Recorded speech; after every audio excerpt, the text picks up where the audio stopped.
Hello. So this is mostly for Ryan, but for anyone else who missed class, I don't think there was.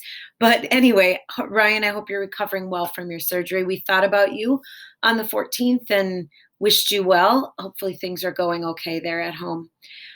So we're looking at the class plans right now, and quickly for the 14th, the first day that you were out, we finished talking about the end of the book, and we talked about some things like how the end events of the book kind of relate to the allegory, why Piggy dies, why Simon dies, why Jack feels the need to kill Ralph. And we talked a little bit about the id, the ego, and the superego, and how all those three interplay with each other.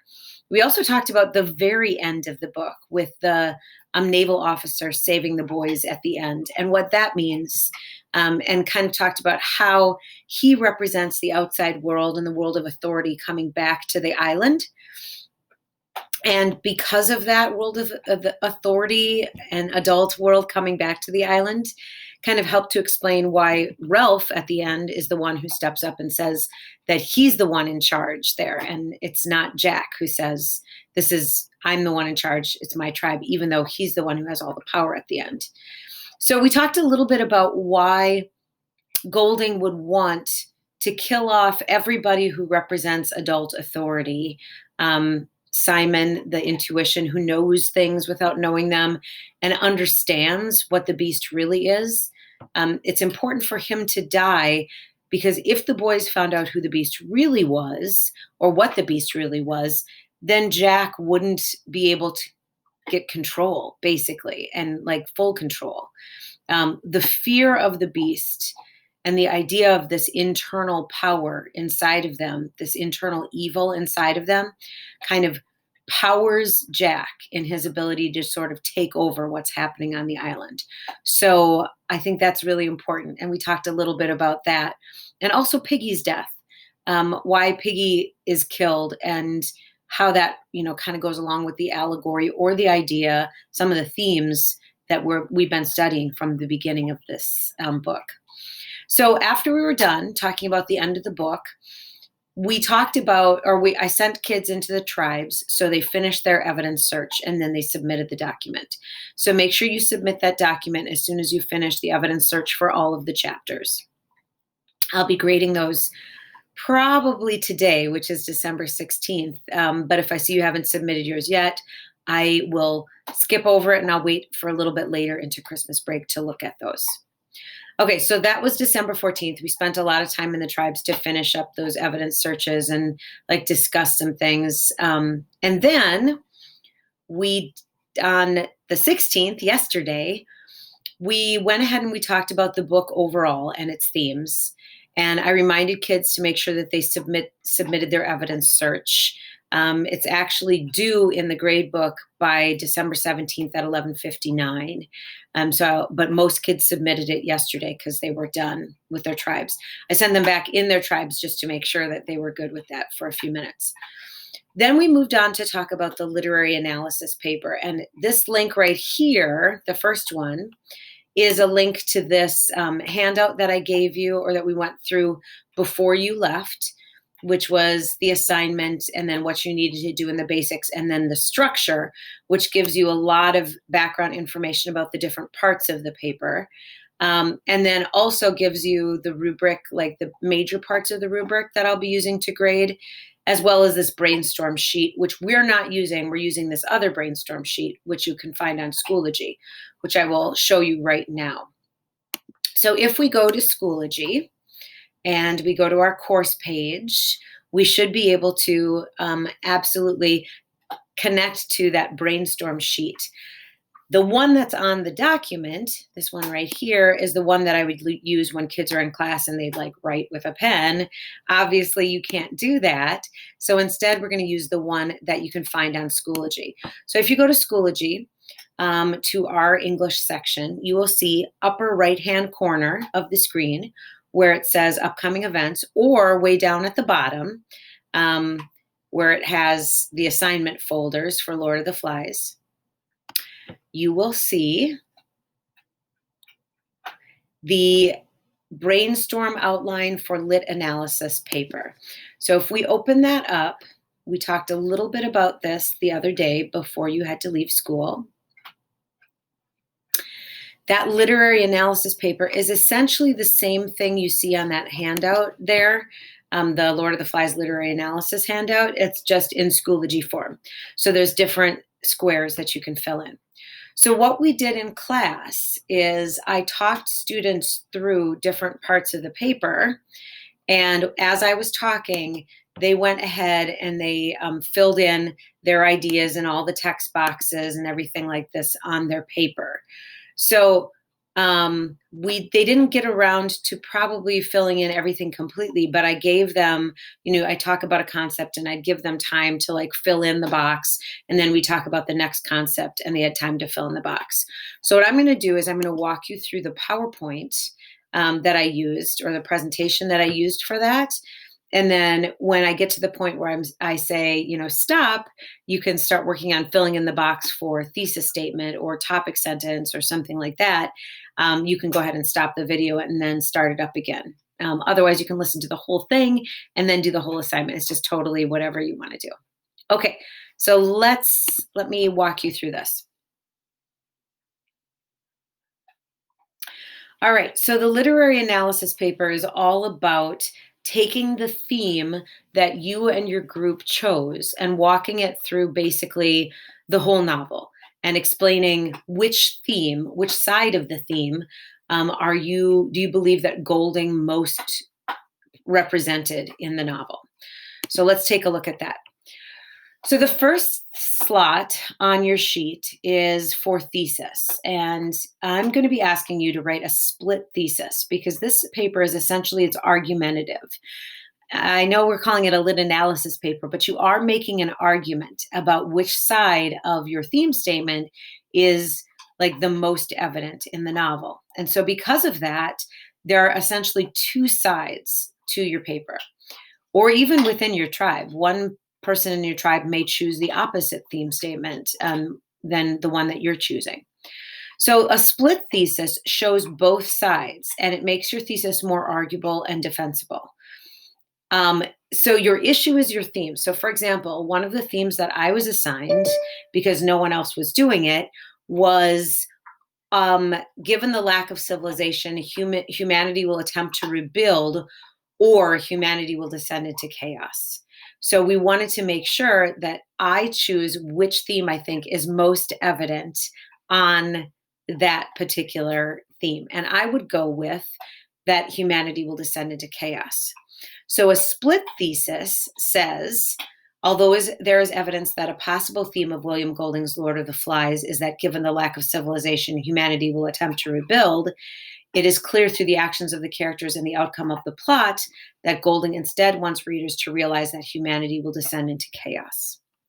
So this first part right here, although there is evidence that a possible theme is humanity will attempt to rebuild, that's showing the opposing side. And then I move on to give my side, what I'm actually going to be arguing. And there are some details here through the actions of the characters and the outcome of the plot that kind of sets up the organization that I'm going to use in my paper. So I'm going to be writing about characters' actions and outcome of the plot as basically my two major claims that I'm making that shows that this one theme is more important than the other. All right, so take a few minutes, think about which side of the theme you want to go to, and go ahead and choose that, put that into your theme statement, your thesis statement on that worksheet, and pause this video. Okay, now that you're done with your thesis statement, we're going to take a look at the next part of the paper. So the next parts of the paper are claims or topic sentences. I refer to them as topic sentence, or some of the teachers refer to them as topic sentences. I refer to them as claims. So claims are what you use to create your argument. They are not evidence. Evidence supports your claims. So it goes thesis, claims, and then evidence.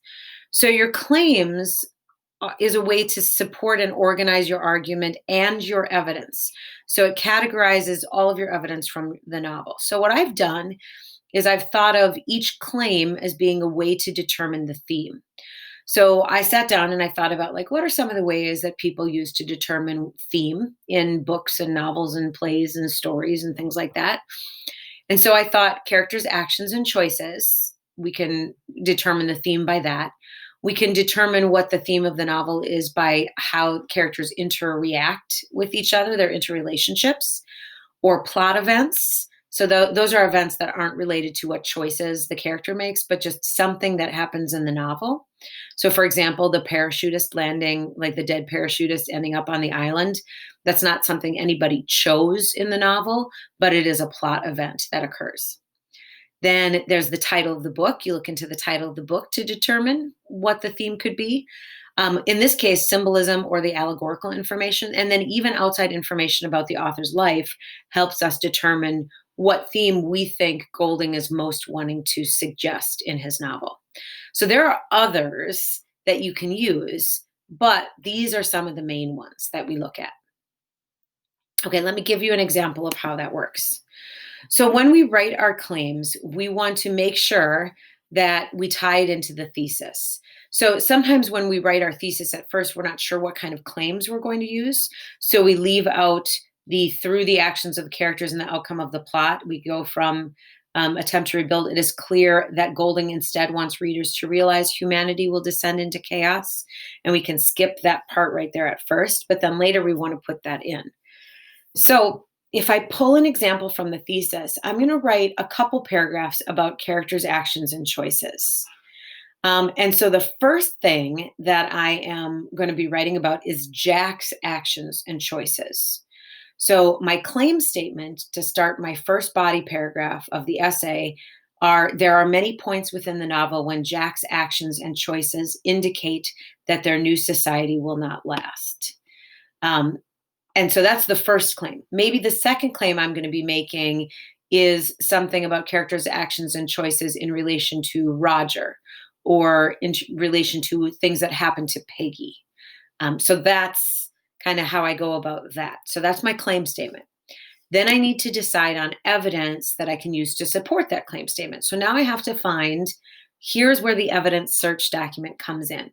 So I go to my evidence search document and I look for pieces of evidence that I have looked at and that my group has looked at, and I use them to support that idea. So now I'm looking specifically for actions that Jack took, Jack's actions. So I've found 4 that I think I could kind of write a pretty good paragraph or 2 about. So first, refusing to build the shelters and hunting instead. That gives us an idea. Shelters represent that idea of civilization. You know, we're not living in the trees, we're building something, we're using the land. That's what we do when we build a civilization. So because he refuses to help building the shelters and goes hunting instead, kind of shows us that he's not interested in building a civilization. He's interested in following his own desires. So I could use that. So then there is the fact that he never really follows the rules of the conch. He just talks whenever. Like he starts, he kind of sort of half-heartedly does it, but then after a while he says things like, we don't really need that anymore. Everybody knows who has intelligent things to say, basically. And referring that it's himself, Ralph, he doesn't really want to say Piggy, but himself and Ralph for sure have important things to say, whereas no one else really needs to talk. So that's throwing aside civilization and unity because that's what the conch represents. Then, of course, there's the big plot events where he calls for the vote to overthrow Ralph, and he creates his own tribe bent on destroying the old tribe. So clearly, Golding through Jack is trying to tell us that this idea of trying to rebuild is probably not going to work. We're probably going to descend into chaos. Okay, so what I want you to do is I want you to think about, from this slide right here, what are some of the main claims that you can use to support your theme? And then determine some evidence that you can use to do that. So take a few minutes and come up with 2 or 3. I'd prefer 3 claim statements that you can make with evidence that supports it. Remember, there's more than one character in the novel, so you can choose as claim statements different characters' actions and choices, as well as some other things. So take a few minutes and fill that in. and then pause. Okay, the last thing that we talked about in class was this idea of a refutation, a rebuttal, or a counterclaim. So it's important to have a refutation, or a refutation and a counterclaim basically means presenting the opposing side. So in papers, including a counterclaim or what the opposing side would say, um, tells us that the writer of the paper is someone who thinks deeply about the topic. It makes us respect that person more, and it shows that there are other ways of looking at the novel. It also makes your argument stronger because the rebuttal portion means that you're arguing back against the opposing side one more time. So you're like putting up an argument of the opposing side and then explaining why that argument is not correct. So here's a claim that shows the opposing side of my claims. So some characters within the novel actively work to build civilization and keep the social order intact. That's my claim. And the evidence that I use to support that claim is going to be Piggy and Ralph's actions. And I'm going to use at least one specific example, probably Ralph building the shelters, or the moment when Ralph and Jack have that confrontation about the fire and Ralph wins at the top of the mountain. That's a really important moment where, the civilization still remains. Or I could say that, the boys, even though Jack calls for them to vote Ralph out as leader, they choose not to, and Jack has to kind of sneak away to form his own tribe. However, when I argue back, I can say, even though Piggy and Ralph do all these things to try to build civilization, in the end, Piggy is dead, and Ralph becomes an outlaw, as being chased for his life across the mountain. So clearly, Golding is not saying that given the lack of civilization, we can start to rebuild and we can have a new civilization. He's saying chaos is going to reign. And the only time it gets settled again is when a stronger civilized force comes, which is, the naval officer showing up on the island. Okay, hopefully that gives you a good understanding of how you are working to fill in this brainstorm outline sheet where you have all these different slots here. So again, your thesis up here, your different claim statements, and then evidence under each claim statement, evidence, claim statement, evidence. Here's your refutation. Here's some evidence that supports that. And then how you argue back. And then there's one more slot to fill in, which is the concluding paragraph. And I want you to read over these questions and kind of think about answering that question as your conclusion. And then you're all done. Most kids finished this yesterday in class when we worked on it, because we spent a lot of time stopping and letting them work on it. You will notice, though, that it is not actually due until January 4th by the time we start class. That's Monday after Christmas break. So if you have, other things that you need to do, this can go on the back burner. The last thing that we did is I had students go to this course check-in and evaluation, and it'll take you to a survey that looks like this. This is a survey that I'd like you to complete so I kind of know how I'm doing and how the class went for you. I am not collecting your email address. I am not collecting your name at any point in the survey, except for one, and I'll get to that in a second. So I want you to be as honest as possible so that I can figure out how to improve the class. So click what class you're in here, and then read each of these and choose where you most sit on the answers to those questions. Then you're going to come down here to the bottom, and there's some fill in the blank questions.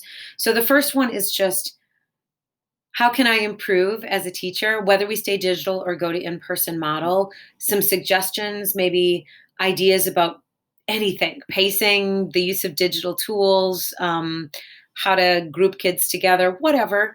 Where is an area that I could improve on? Give me some ideas there. You don't have to, but I would love it for you to do that. And then finally, just taking a moment, and think of it as like a mini self-therapy where you are writing basically how you're doing, what you struggled with this semester, what you succeeded at, what are your joys, what are your sadnesses, anything, vent, Could be about school, it could be about home, it could be about, you know, literally anything. So go ahead and take some time and write about how you are feeling. If you want me to know your name, you can sign your note or you sign your note at the bottom with your name, but you don't have to do that. Um, if you like this question, I set the survey up so it comes to me separately through an email. So it will not be linked to your answers up above. I wanted to make sure I did that so that you didn't feel like I would know where you ranked me, or the class or the helpfulness on the class, but instead you could write me a personal note. And like I said, that will come directly to my email. Um, and that was it. I hope you have a good Christmas break, that you heal up, and that when we see you again on January 4th, you are pain free and basically ready to start the school year again. I hope you have a good, restful break, and take care of yourself and be good to your family. And I will see you hopefully on video January 4th. Again, contact me if you need anything over winter break. And I've got like two Christmas like family get-togethers that I'm doing. They're very small ones, but after that, I am all yours. So if you need anything, shoot me an email. All right, take care.